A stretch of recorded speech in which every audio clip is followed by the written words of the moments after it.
the third and final video. Now, I don't believe I missed anything in the last one. I really hope I did not. But let's get down to it. So, we know how to get gear, we know how to reroll gear, we know how to do it, but how does all this fit together? So, the first choice you have to make is basically what build you want to go. Now, there are seven like main things that you can do. One of them is hybrid. So there's actually only six main like big builds you can do. They are for red. You have your crit builds, so that is crit damage and crit chance, crit damage, and stacking multiplicative damage. Put on that later. Headshot damage. For your blue, you have shield. So you just stack as much armor as you can, and you have a big shield out with repairing the shield. And then you have regen, which doubles with the shield, but it's just essentially you regen all the damage. Then for yellow, you have skill damage and skill repair. As stated, it's essentially you kill things, you hide behind cover and you don't do anything while your skill kills everything, or you have skills that you heal people and keep people up, buff people with different damage buffs, and so on and so forth. So that's going to be your first choice, deciding red, blue, or yellow, or in cases hybrids, depending on how you want to run it. Usually builds start around a concept. If we look, this is my damage character, so this this build pretty much I ended up checking incursion builds, and I heard striker builds, so I built a striker build. This build was built wholly and solely because I wanted to have probably the highest fire rate in the game. It's the only reason. So 2P striker in this build, 2P striker gives me 15% fire rate, and the Umbra initiative, the talent, gives me crit damage and RPM. The Ouroboros is the fastest known, has the fastest known RPM in the game. So yeah, this build is built around that aspect. Other builds I have, this is just a crit build where Negotiator's Dilemma, I stack with the Negotiator's Talent. You mark enemies, and then dealing critical damage to anything deals part of that damage to the other marked enemies. So building a build is going to determine, look at your gear pieces, look at something that you might find interesting, a status effect build or something of that sort, and then just building a build around that. Now, the other thing, like I said, that's more towards choice is your specializations. Now, specializations, why I say it's pretty much based on personal choice. Survivalist is usually the one that people use for I didn't mean to activate. Survivalist is usually the one people use for healing, mainly because you have 15% increased outgoing healing. However, you also have an incendiary grenade. So if you want to go for burn and you want to go for a grenade burn build, you could use this. Some people use the Mender Seeker. I have used the Mender Seeker, although not that much. I use Survivalist. I've played around with Survivalist for tank builds because you get 10% protection from elites additionally. However, if I want 10% protection from elites, I miss out from the Artifice Drive from Technician. So that's why I said this is more towards personal preference and playstyle. Yeah, Firewall gives you some fire buffs. Gunner regenerates ammo, so if you're running through a lot of ammo, maybe choose Gunner. However, uh, if you want a pulse build and you want your pulse laser, you're gonna have to go for Technician. It's all vice versa, choices on choices. But specializations, essentially not that important unless you're on a very finite specified build.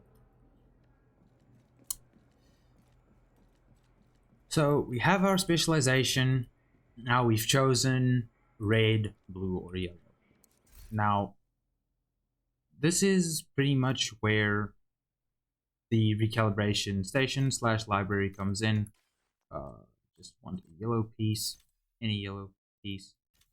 Uh, I'm on. Oh, I want the library. So in the library, what you'll be able to re-roll is core attributes. So you may hear, if you're in some niche points, a 6 yellow core striker build, and they recalibrated yellow into striker. You can do things like that. It's all preference, preference, preference, preference. I'm going to really drill in on that because that's what this game is. The game is principalized on surviving and killing. That's it. The way you do that is 100% up to you. Now, I would say if you're doing the incursion, which is a very difficult end-game activity, the rule currently is pretty much strikers. You can do it with skills. There are videos of people doing it with skills, but if you're doing it with randoms or you want to do it your first time, you're not sure what you do, bring a crit striker build. It's just going to be easier that way. But you can roll in your core attributes. Now, this is where any build really, or the calculations of any build start. Actually, that's a lie. The first part where calculations start is on your gear piece. Like I said, that upper right side, you have your armor. That's where the first piece starts. And with weapons, it's your total weapon damage. It starts with that, and then you build up on top of that. For red builds, or crit chance and crit damage builds, or crit chance, crit damage, and headshot builds, you have very few raid attributes, actually. Sorry, I'm jumping around a lot. But you have very few raid attributes. You have 4 of them. Now, crit chance, crit damage is pretty much, it's pretty self-explanatory. You have a max of 60% crit chance. That just means you have 60% chance to hit a crit. Your crit damage percentage is going to be how much your crit hits. So it's going to be your normal damage with the percentage of a crit chance added to it. So if you have 12% crit chance, it's just going to be your main damage plus 12% of that. If you have 200%, that means it's 2 times your damage you're hitting, and so on and so forth. Weapon handling. What does that mean? Now, it's a bit weird because there's nothing really that says what weapon handling means, but if you're in a weapon, you'll see there's a weapons handling tab, which is accuracy, stability, and reload time. Weapon handling improves that. So certain weapons have weapon handling mods. I'm hoping I have one here. There we go. So I have a 5% weapon handling mod over here. As you can see, adding it improves everything slightly. So if it's off, there you go. So it just adds a little bit of accuracy, a little bit of stability, and a little bit of reload. So running weapon handling is going to be dependent on the weapon and how stable it is, how accurate it is, and if you can't just like add a stability mod. If you're fine with the accuracy but it's just a bit unstable, adding a stability mod, then you might not need a weapon handling attribute on your gear. Or if you're using something like the Saints Almo's engine, which comes with basically full stability and like a very good accuracy stat, you don't need weapon handling for something like this. But again, preference is going to be dependent on you. So that's red. Now we come to blue. Now, blue, you have 4. You have armor regen. Now, this isn't based on a percentage. Sadly, this is just a flat number, so you can have basically 5,000 times 6, which gives you 30,000, just below 30,000, because it's not exactly 5,000, but it's 30,000 armor regen that you can get with attributes only. Certain gear pieces with the 1 piece, 2 piece, and 3 piece gives you percentage regeneration, which then stacks on top of like your blue core. It stacks on top of that. Hazard protection is just how much damage certain status effects do to you and how long they last. So if you are, your hyenas that charge down on you with the batons, if you hit their the little red thing on their sides, it disorientates you. Or if your shield breaks, you get disorientated. Hazard protection is going to be how fast you recover. Health, honestly, I've never seen anyone use health, because if you get to health damage, you usually just fall over. It's all armor stacking. Explosive resistance, very useful for legendaries and Black Tusk, which spam grenades. Then we have skill damage, repair skill, skill haste, and status effects. Skill damage, just skill damage, repair skill, how much your healing does. Skill haste, how quickly your skills come back whenever they die. And status effect is how much status effect your skills do.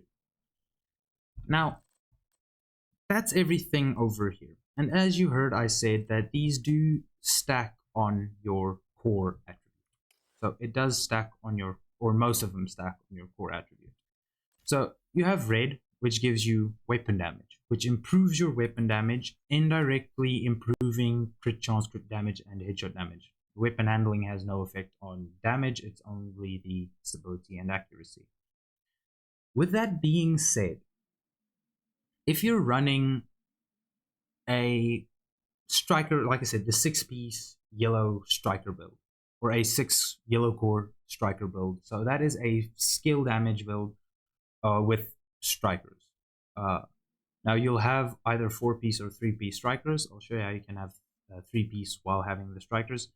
Having that just and having crit chance or crit damage, your damage is going to be lower, but your crit damage is still going to apply to your weapon. So all I'm trying to say is it's not necessary for you to have the main core with the sub core. Skill damage, although if you only have one, if you have 0 skill tiers or you have 1 skill tier, is going to do lower damage, but it will, your percentage skill damage, so your 10% skill damage will add up to your skills. Status effect is, the reason I'm saying all this is mainly something like status effect, or if you have a tank build that you're running headshot damage crit chance on. Status effect does improve your skills. So if you have a bleeding hive, for instance, status effect will improve the bleed damage, but not the damage of the hive. So you have damage and you have bleed damage. It'll improve your bleed damage. Skill damage will improve the flat damage it does. So that comes into question why we have on the ongoing directive set, which comes in red, and it gives you bleed ammo. So the question comes with, if I run status effects here, does it improve my bleed ammo? And the answer is yes. But running skill tiers, so running a core attribute of a skill tier, is not going to do anything in this build at all, because the skill tier only affects your skill level. So going down 1 skill tier, 2 skill tier, 3 skill tier, all the way down to 6 skill tiers, or overcharge for some talents. It only does, it only influences, skill tiers only influence which level your skill sits at, and indirectly having, okay, this is a shield, but indirectly having a drone at skill tier 6 does 120% damage. So it's going to raise your damage having skill damage here. But that doesn't always influence status effects. So the St. Elmo's applies status effects. It applies shock after an amount of, like, you shoot a bunch and after 100 stacks it fills with shock ammo. The Iron Lung applies burn. These are the status effects that I'm talking about. That, so having status effect does help. However, there is also some gotcha types of mechanics. For instance, you have the Pestilence, which Plague of the Outcasts is still broken. That's stupid, I wanted to show you that. But Plague of the Outcasts, essentially dealing damage. I'll show you this in the shooting range. So dealing damage adds stacks of a damage over time debuff. Now, I wanted to originally, it adds that like damage thing, which ticks down over time. Now, that is sadly not a status effect. So even though it acts like a status effect, status effect doesn't apply to this. Same with the Vile Mask. Applying a status effect applies a damage over time debuff. So this damage over time debuff is based on your grenade damage. The Pestilence's damage over time debuff is based on your weapon damage. So that's just two things to keep in mind. So we've chosen a gear set. Oh yes, talents. We've chosen gear sets, we've gone through attributes, and we've gone through core attributes. Now we have talents. Talents and gear bonuses. So the gear bonuses we've touched on, that is your 1-piece, 2-piece, and 3-piece, or in the case of your green sets, your 2-piece, 3-piece, and 4-piece. Yeah, just read through them.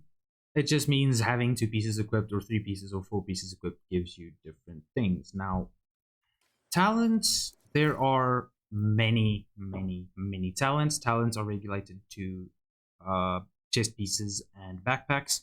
Unless you're having an exotic, then it can be on anything.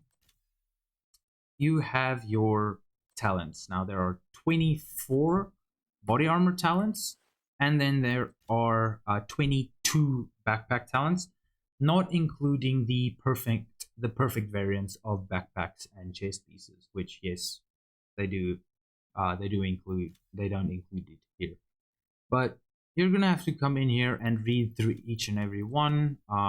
Applying a status effect increases total skill damage by 20%. It's all pretty self-explanatory. While full armor gives 100% skill repair.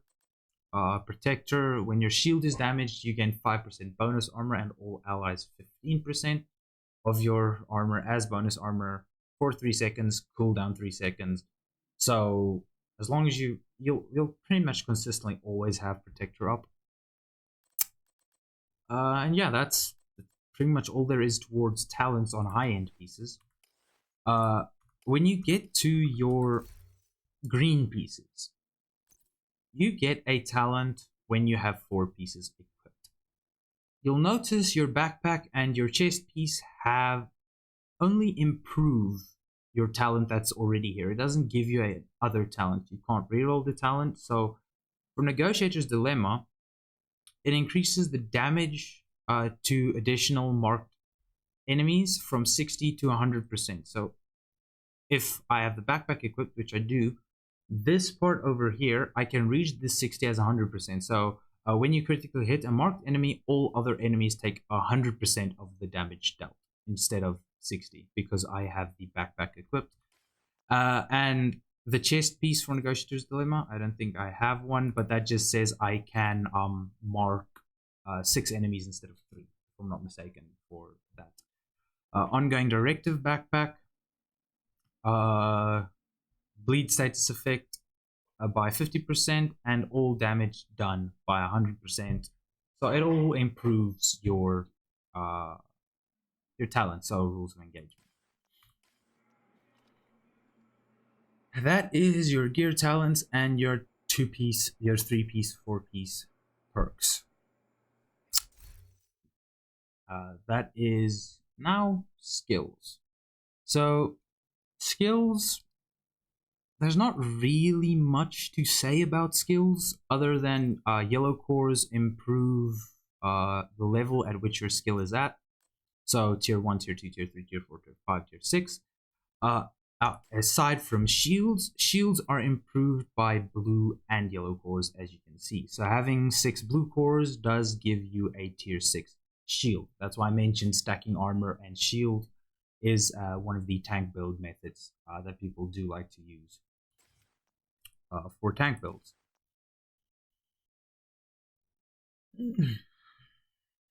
Yeah, that's skills, skill damage. What did I leave out? Oh yeah, mods. So as you can see, mask, chest piece, and backpack are um the only three sets that can have mods in them. This is generally the rule unless if you go to the crafting station, there is a special gear piece that allows you to have a mod on it. So you have down here, you have your improvised set. Now, improvised gear does not have a 1, 2, or 3 piece bonus. It gives you a mod slot to make up for that. So yeah, that's generally the only time you can have more than the 3 mod slots. Mods are different. There are many different types of mods that you do not have in your attributes tab. Now I have shock resistance, incoming repairs, and death and blind resistance. As you know, these were not in the recalibration station because there are certain mods that you can only get the effect with a mod. They're very niche, can I say? I've almost never used shock resistance or blind and death resistance, mainly because I don't do PvP. I know the St. Elmo's was busted in PvP for a while because of that shock. But other mods you do get is yeah, so you have armor and kill, which there are some named items that, or there are some 1, 2, and 3 piece high end sets that give you armor and kill. Blind death, burn, doesn't matter. Headshot, crit chance, crit damage stays the same in red. Skill haste is the same. Skill duration is another mods only thing, so that's just how long your skills stay out before they disappear. There are some other mods, so there's bleed resistance specifically. Now that's nice for your do I have it? I don't have it on me. It's probably in my stash. There. It's nice for the backfire because the backfire states when you reload you apply bleed to yourself. So having a full protection, or having status protection. What's it called? I'm completely blanking now. Body armor. No, not talents, attributes. Hazard protection. Having full hazard protection, I think 60% your status effect just almost disappears instantly. Maybe a bit higher. I'm unsure, but that is as if you have a bleed thing. If you're using the backfire that applies bleed to you, having a bleed resistance mods may be nice, along with protection from elites mods go nicely. So that's how everything essentially fits together. Now, okay, so the last thing I wanted to showcase was your stats page and your shooting range. Now, if you're watching a video on YouTube and you're copying and pasting a build, there's a lot of the times in the beginning there's a question if someone has a gear piece with crit chance on it. So if, for instance, I've crit damage and everything, this is not a very good example for what I wanted to show. But my negotiator's dilemma, I can't equip it in here. But my negotiator's dilemma, for instance, if I have this gear set equipped and we see, and you see I have crit hit damage on the backpack. Do I have crit hit damage on everything as well? I do. Damn it. Anyway, if you see I have crit hit damage on the backpack and I have crit chance, for instance, on the gloves, however yours is reversed, that does not matter. The final stat that matters is in your stat page over here. This is the final end all be all stat that really does matter. Other than that, you can have any configuration of mods you want or everything else you want. This rerolled now. I'm just unequipping these two because I wanted to showcase something. I haven't saved the configuration for this build yet for mods, but the one thing that the stat page leaves out or doesn't show you, or it doesn't tell you it shows you, as you can see, I have 40.5% crit chance. Now, this is based on the crit chance that is not necessary to stack. So if we look at crit chance specifically, we see my chameleon's giving me crit chance, my mask is giving me crit chance, the optic on my chameleon's giving me crit chance, and my watch is giving me the additional crit chance. So I'm running 40% crit chance, or the game thinks I'm running 40% crit chance. What it's not taking into account is this is a bug in the shooting range, or I'm not sure if it's a bug, but in the shooting range, your Coyote's mask does not calibrate because the targets aren't considered enemies for some reason. So as you can see, I have, depending on how far away I am from the enemies, I get an additional 10% crit chance or 25% crit chance. Now, assuming we go on the 40, I get the 10%, I'm on 50.5, or if I have the 25, I'm at 65.5. So then I'm wasting crit chance there. Very much like on my chameleon, its talent says after 30 headshots, I get 20% crit chance, putting me comfortably in that 60% crit chance range. So technically the Coyote's mask is not necessary, but I'm wearing it just for that little bit of a buffer as I'm building those 30 headshots. Regardless of why I'm wearing it, it's not showing up in the stats. So that is true for anything that you need to build stacks on. It's not going to show up there. So for the masks, you have the Catharsis mask, which gives you 1% weapon damage up to a cap of 30. So you get 30% extra weapon damage. However, this is not going to show in your stats tab because it needs to be built. It needs to be stacked up. The other thing is you have the memento, which depending on picking up trophies and stuff, you can't pick up trophies here because, like I said, killing the target doesn't drop anything. They are not considered enemies.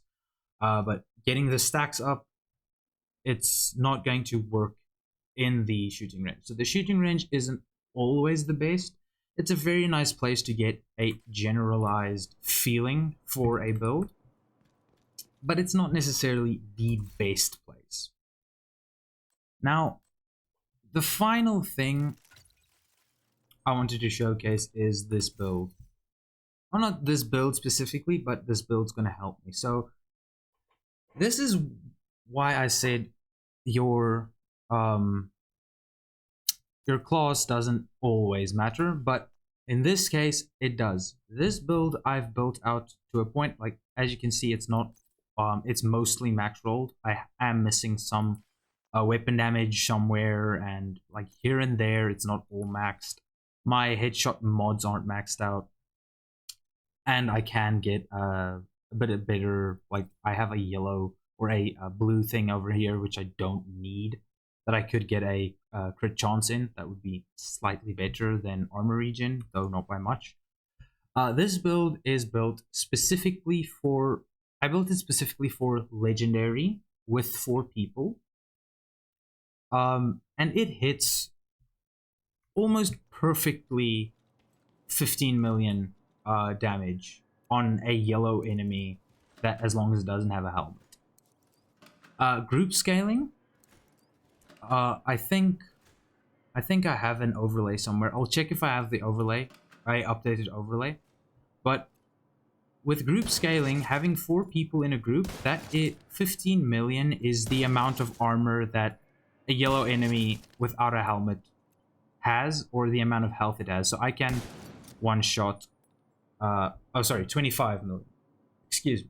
My damage numbers are bottom left, if you guys were wondering. So 25 million is the just enough to kill them. I can't really stack any more damage than this in this configuration of this build. I just like the way that this build runs. If I had expertise, I saw someone run the backpack with Liquid Engineer, which just gives bonus armor, which gives more survivability. If I could upgrade my White Death all the way up, I would have. But that's pretty much everything, I believe.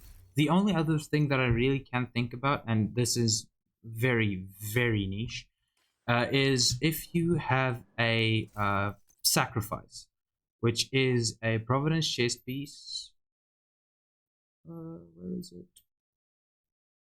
There it is. With perfect glass cannon. Perfect glass cannon and glass cannon states all damage you deal is amplified by 30. Now, all damage means everything. So status effect, skill damage, weapon damage, all your damage is upgraded. And that's the only thing that does it is glass cannon. Oh yes, I almost forgot. How did I almost forget? We were talking about red builds and multiplicative damage. Multiplicative damage is the only niche thing for damage builds. Blue builds don't really have it. It's blue builds stack as much armor as you can, stack regen. Yellow builds as skills all the way. Multiplicative damage comes down to how the game calculates damage. So you take your weapon damage, the damage your weapon has, up here. So it's going to be now the 1.1 million. Then it takes into account your raid cores, which boosts your weapon damage up. So 1.1 million is the boosted damage for my 6 raid cores. Then it's going to multiply your weapon damage by your crit hit damage. So your crit hit damage is then multiplied into that. So having having multiplied damage is better than having additive damage. So you can stack crit hit damage everywhere and not have any other type of damage. But just running Contractor's Gloves, which gives you that 8% damage to armor, is going to be multiplied on top of your already existing weapon damage, crit damage, and then damage to armor. And then you have the Providence knee, the Overlord's knees, the Fox's prayers, which gives you damage to targets out of cover. So now it's going to be weapon damage times crit hit damage times the 0.08 for weapon damage, and then times 0.08 for the Fox's prayers knee pads. So having overall damage, and then you have an additional damage type, which is damage to health, which is on the Hollow Man, which I don't have one. I still don't have one. My luck is terrible for that. Anyway, that's just how the damage numbers work. So stacking different damage types is going to be multiplied together, and stacking the same damage types, so headshot damage, is going to be added together and then multiplied. Damage to armor is going to be added and then stacked together, and so on and so forth. And that's everything. I really do hope that that was coherent enough. Yeah, that's all. Thank you guys so much for watching. If you did enjoy, if it did help you out, hit like, hit subscribe. And if you do have any questions or something that I missed or something that I just don't know about, because I don't know everything, please do leave me a comment, and I'll either comment back or I'll make another video. Yeah, thanks for watching. I'll catch you guys in the next one.